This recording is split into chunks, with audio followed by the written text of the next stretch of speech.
I was on A's and A pluses the entire year, got to my exam, got a D minus. I burnt out completely, and things certainly took a turn for the worse. And how long would you be able to typically focus for? You didn't choose the stereotypical like suicide 6 or 5 subjects that there are. Hey guys, welcome back. Archer here, a fourth year medical student, and today I'm joined by Cameron. Cameron graduated last year with a 99.95. He was a deputy head prefect at school. He was also a soccer coach and a mentor at school as well, and then also a powerlifting enthusiast. So we've got some questions from you guys, so thanks for submitting those through, and we're just gonna jump straight into it. So this is a question really from me, but I guess how did we first meet?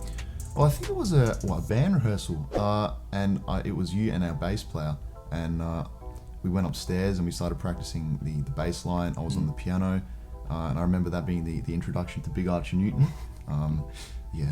Yeah, well, I mean, you're bigger now, but we had for context, we had like a recording studio at the top of our music department suite, yeah. And so I used to spend a lot of time up there just like playing around with the computer, and then I think that's where we met. That's correct. Yeah. So the first question here is, how have your beliefs around studying and productivity changed through high school? Yeah, I mean, I was quite a rigid student in, between years 8 to year 11. Very much by the books. I was studying far too much for my own good.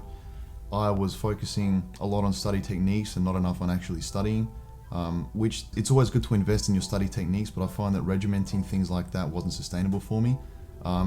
When I got to year 12, I learned to just chill a little bit. Chilling out, making sure that I focused on my gym, scheduling revision sessions with my friends. So I had maybe 4 or 5, a core group of friends, and we'd phone call, which is, I guess, a form of active recall in a way, which it's a form of testing. That was probably the most productive way I found was chilling out, focusing on things that weren't school, and then everything else in the study side of things that will come. Yeah, and that was a big change that I saw in you as well. Yeah. So this question is from someone we both know.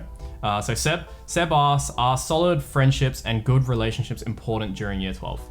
Absolutely. I mean, it is a pertinent question. Yes, for two reasons. Well, there are probably more reasons.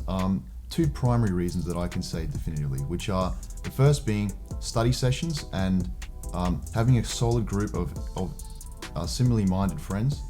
Studying together on phone calls, or it could be at the library, or it could be at school. Having a group of similarly minded individuals who want the best for you, that's sort of the substructure for success.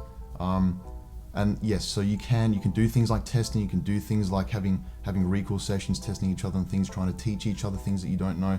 All important things. I know that's there's some study techniques intertwined in that. Other than that, obviously having good friends in general, they're just going to lift you up, aren't they? So I had a fantastic group of about 5, and we did pretty much everything together. Keeping it small is always good. You know each other a little bit more intimately. You know each other. You know how each other likes to study, how each other likes to learn. You can pick up on each other's emotions and things like that. And all that's important to manage when you're in year 12, because it can be a stressful time. I think that's quite good to hear as well, because personally for me, I don't think I had a study group during year 12. We both did this thing called Head Start, where you do a little bit of university in year 12. Were some of those guys also doing that? So they kind of...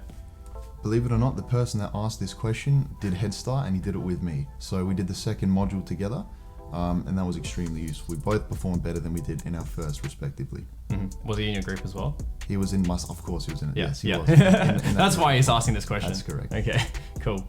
All right, there's this question again from Seb. Should you get rid of the mustache or not?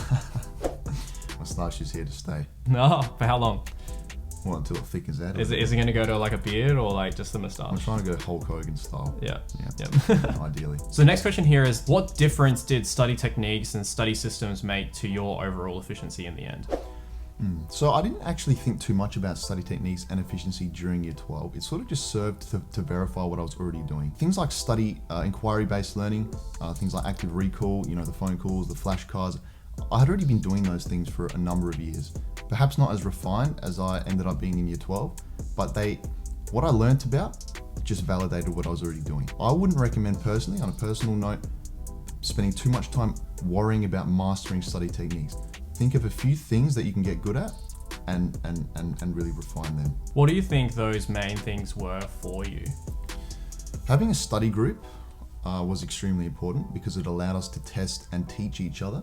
Teaching is obviously a powerful tool. Inquiry-based learning. getting down to the bottom of things, asking people with expertise, asking your friends if they might know what's going on a little bit more proficiently than you do, asking your teachers, because you can expect that they know what's going on a little bit. Sometimes, yep. Yeah.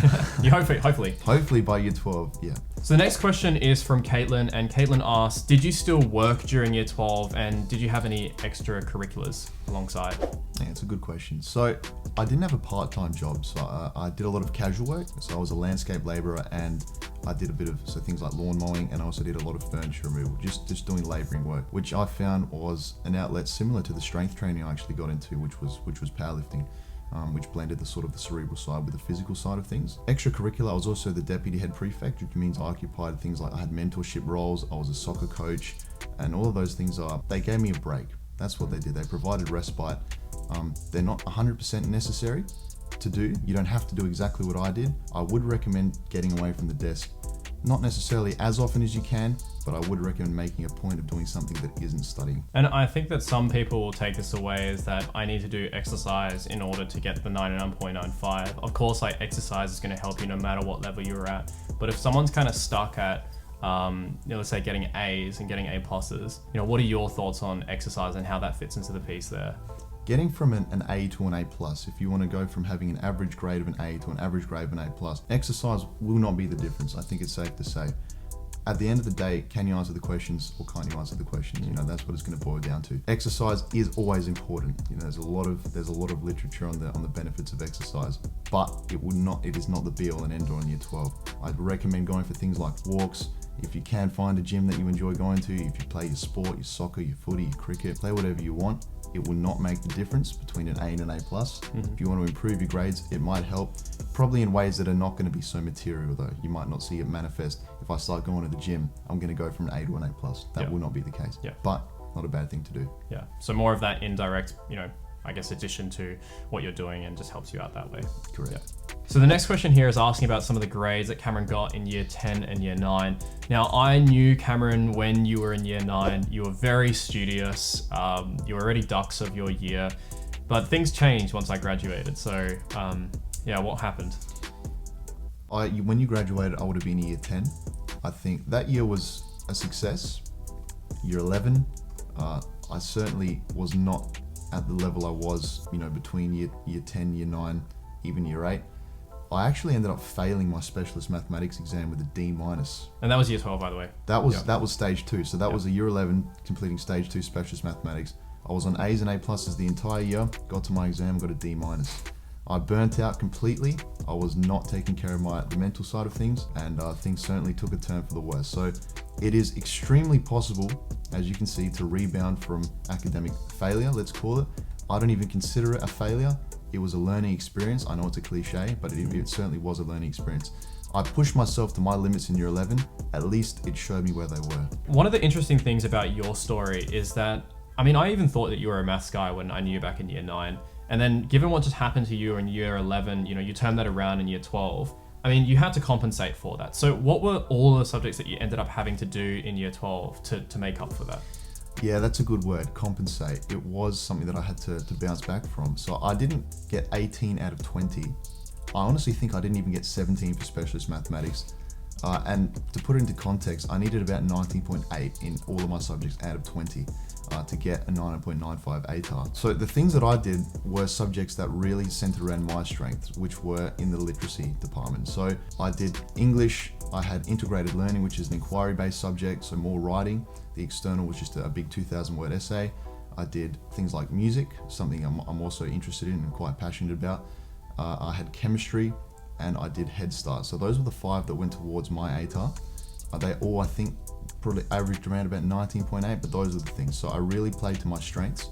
I would recommend investing in your writing if you can. Being able to express yourself is an extremely important thing. One of the things that I speak to students a lot about is the importance of selecting subjects that you will score very highly in at the end of the day. Like, so many students are coming up to me and saying that they want to do chemistry, physics, like biology, specialist math, just because they're high scaling, but then their skills are not even there. And so they still, even though it gets scaled up slightly a little bit, the score still sucks in the end.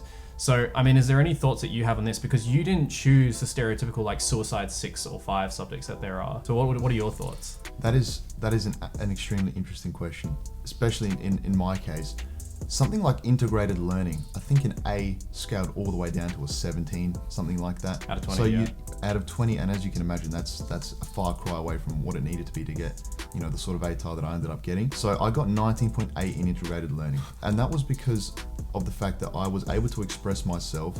I was able to invest time in these inquiry-based subjects. So things like English, where literacy was a big component, that was general English, which doesn't scale very well, generally speaking. You need to be in that sort of high A+ range to not be affected dramatically by scaling. Things like chemistry, I actually got an A- in year 11. That's what I finished on, but I ended up meriting chemistry. So on that, you can improve your skills in subjects at any point down the road. Any point across your journey as a high school student, you can get far better in any subject. However, don't overdo it. If you're not good at maths, if you're not naturally good at maths, right, and there is something to be said about that, I wouldn't recommend perhaps doing specialist in methods in year 12 if you're trying to maximize your ATAR. You can do it if you want to learn mathematics and learn how to think in an abstract and numerical way. However, I would say certainly play to your strengths, because you know that at the end of the day, you're going to be performing better in those subjects than you would trying to sort of give a ham-fisted approach into maximizing your success in subjects that you're not gifted in. Yeah, I think that's so important, because again, it's something I speak with students all the time about. So a quick question here, did you ever listen to music while studying? I definitively did not listen to music when I was studying. It just served to distract me. I'm a very much an active music listener, meaning I'm passionate about music. I like listening to music as an activity. So having it passively was not something that I could sustain and concentrate whilst trying to learn. And how long would you be able to typically focus for without music? For me, this really sucks. No more, if I was studying, for example, chemistry, I maybe got half an hour. Half an hour of study, 5 minutes off, Pomodoro sort of stuff. I intuitively used the Pomodoro method when I was studying, but it was about half an hour of good quality study for each subject. If it was essay writing, you might get away with a bit more, especially if you really know what you're talking about. But if I'm trying to learn new concepts, half an hour, and that was sort of the end of the candle for me. So another question here is about, do you recommend advancing subjects? So for example, doing year 11 subjects in year 10, doing some year 12 subjects in year 11. So that's a good question. So I did stage 2 specialist mathematics and mathematical methods as a year 11, meaning I did the year 12 version of maths in year 11. I found that was probably one of the most important things in allowing me to achieve a high ATAR, mostly because it allowed me to just become familiar with sort of the conceptual difficulty of stage 2 content, but also get familiar with processes. Like there's a little bit more examinational validity, so the test conditions are a little bit more, they're a bit more rigid, and especially when you go into an exam setting, it's probably the first time that many of us would have done, a 2-hour 10-minute exam, so that can be quite a confronting thing. I was used to it by the time I got to year 12 as an actual year 12 student, and I think that I can largely attribute that to the fact that I completed stage 2 subjects in year 11. As a side note, some of the exams that I've sat now in university are more strict than year 12, and there's been quite a lot that are not as strict. So yeah, so a lot of people have expectations about like university being like better in terms of its marking and standardization of that. Often that's not the case.